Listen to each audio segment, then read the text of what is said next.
Live from Fargo and serving you on TV, online, and on the go. This is Valley News Live at 5. We begin with breaking news this evening. Thanks for joining us. A federal prisoner who escaped from the Lake Region Law Enforcement Center in Devils Lake in mid-March has been captured. The U.S. Marshal's Office says Wesley Brown III was apprehended this afternoon in North Bend, Oregon. Also arrested, Rachel Chapelis, the correctional officer accused of helping Brown escape from jail. Now, the Marshal's Office says that it followed leads that took them all through several states, finding that finally getting their captive. With the wind and how dry it is, it moves really fast. A warning now about the dry weather after it caused multiple fires in the valley on both sides of the river. A red flag warning is in effect for much of North Dakota for dangerously dry conditions and a gusting wind that can cause fire to spread pretty quickly. The conditions are a concern for many cities on both sides of the river. Valley News Team's crime and safety reporter Nicole Johnson shows us what you need to know to protect yourself. We've had quite a few fires already. Woodbridge Park isn't as green as some in Dilworth would like to see. Over the weekend, a fire got out of hand after apparently kids were playing with matches. It could have been a lot worse if it got closer to the homes. It's not just Dilworth. Numerous fire departments have been busy with multiple grass fires. So it's kind of a clue that we need to be a little more careful. Clay County Sheriff Bill Berquist says it comes down to common sense and taking responsibility. I don't know a lot of people that use their ashtrays in cars anymore. It's always thrown out the window. And if you do get caught throwing a cigarette out, which starts a fire, you are again going to be responsible for that. If you're going to have an outdoor fire for fun or for spring cleaning, you're required to have a permit and give dispatch a heads up in Minnesota and North Dakota too. We experience an awful lot of problems now with everybody having cell phones. As folks are driving down the roadway, they see a fire, they call dispatch, they call 911 and report the fire. And if dispatch knows that that's a controlled burn, then they aren't sending volunteer fire departments to the scene of a fire that's well in hand and taken care of. And before you light that match, know you're required to watch the flame, and if it gets out of hand, you're going to have to pay for those damages. You know, you got to look at the weather too. If it says that it's going to be windier in the afternoon, I mean, then do not burn, because that again is just going to cause some issues. Nicole Johnson, Valley News Live.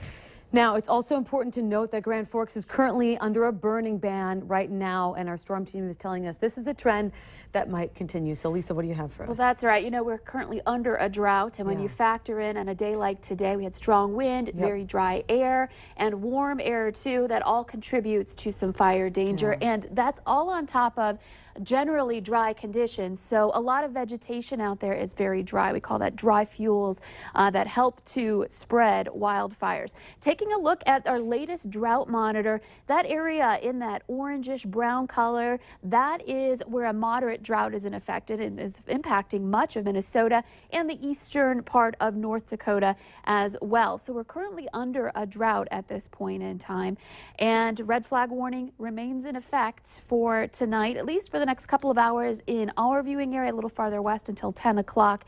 So don't burn for this evening. If you were thinking about maybe doing a little bonfire, maybe let's forget about that for this evening with the wind on the stronger side. Off to the east, we've got a little more moisture there. We have some raindrops falling in northwestern parts of Minnesota, Badette, Roseau, and off to the lakes area as well, with some storms down near the Minneapolis area and St. Cloud for tonight. Here, very nice, very mild and warm, 67 degrees in Fargo, 63 in Grand Forks. So a great evening to get out and enjoy this weather. It's just going to be on the breezy side through the rest of the evening hours. Temperatures staying in the 60s for much of our evening with some clouds, and eventually a chance for a couple of sprinkles coming up for tomorrow. We'll be talking about that. And I know a lot of people are concerned about the holiday weekend. We'll have your forecast for that as well. So some relief tomorrow, a little bit. Relief from the dry weather, from the heat rather, but we still have dry conditions. We still have some wind. So as long as it's windy, be careful. As Sheriff Berquist said, just avoid burning. Exactly. All right. Thanks, Lisa. You bet. Well, the engineer of the BNSF railway train that derailed and exploded west of Castleton in December of 2013 is now suing the railroad. Brian Thompson of Fargo says he suffered severe and permanent emotional injuries as he ended up leaving his career as an engineer. Now, he claims BNSF was negligent in providing a reasonably safe place to work, didn't warn him of dangers of hauling the explosive oil tank cars, and failed to properly inspect, maintain, and repair its cars, equipment, and track. Now, Thompson is asking for a jury trial and unspecified damages. The railroad has yet to file a response to this lawsuit. Fuel is once again being sold at the Hawley Municipal Airport. They voluntarily closed the pumps yesterday. That's after a single-engine plane stalled midair after filling up there. The pilot made an emergency landing on Highway 10, crashing into a car. The FAA is investigating this crash, and they told Valley News Live that testing the gas is just part of the investigation. However, they can't reveal how long the test will take. A report should be released in a few weeks. An early morning fire is being called arson as West Fargo police are looking for whoever tried to burn down a trailer home there. Fire crews were called to the 900 block of 2nd Avenue East at about 5:30 this morning. A neighbor reported flames shooting out of a window in a trailer home next door. Investigators tell us it appears someone broke through a window on the trailer and threw a burning rag-like object inside. Damage inside the trailer is considered minimal. A 50-year-old Shirley, Minnesota woman will likely face restrictions on having any more pets.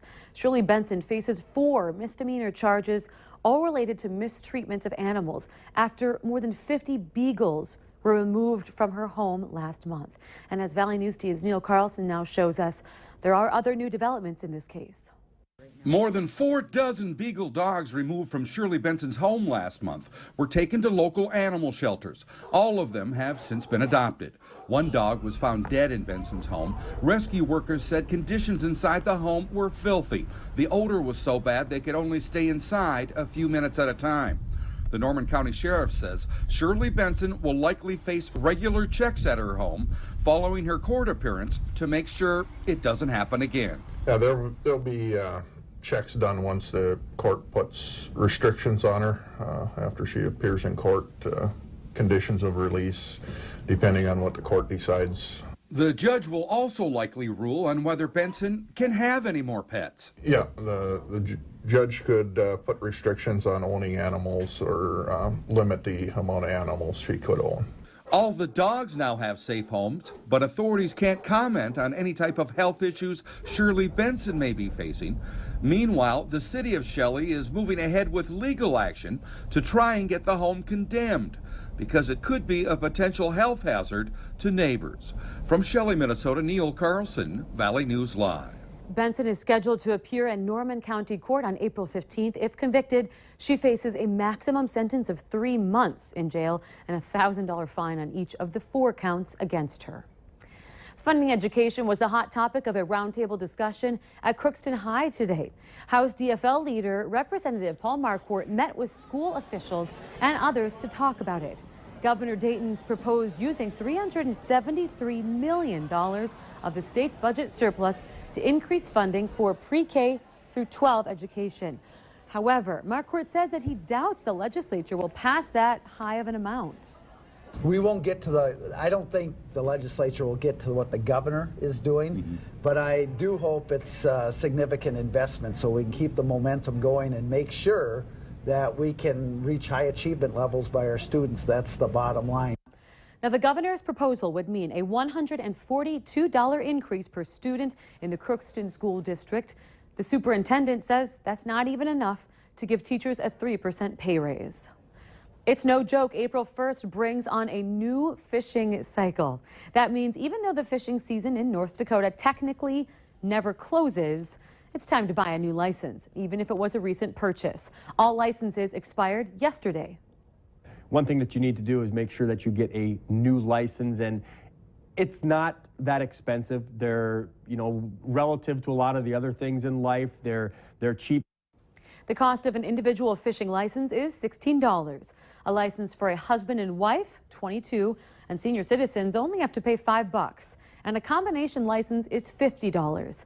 Once you purchase a license, it will be good from today until March 31st of 2016. If you'd like one, all you have to do is go to the North Dakota Game and Fish Department website to sign up. And we have a link for you on valleynewslive.com. Just click on the hot button. One business in the valley is raising bread to raise some money. Today, Bread Smith is donating proceeds from its sales of bread to the March of Dimes. More than 500 loaves and rolls were made to get ready for the extra business. The March of Dimes mission is to help educate parents to have healthy babies and work with families if a problem occurs. And it makes sense. I'm a parent. I'd want my kids to have healthy babies. So why not? It's just a great cause. Bread Smith is open until 7 tonight if you'd like to take part in this drive.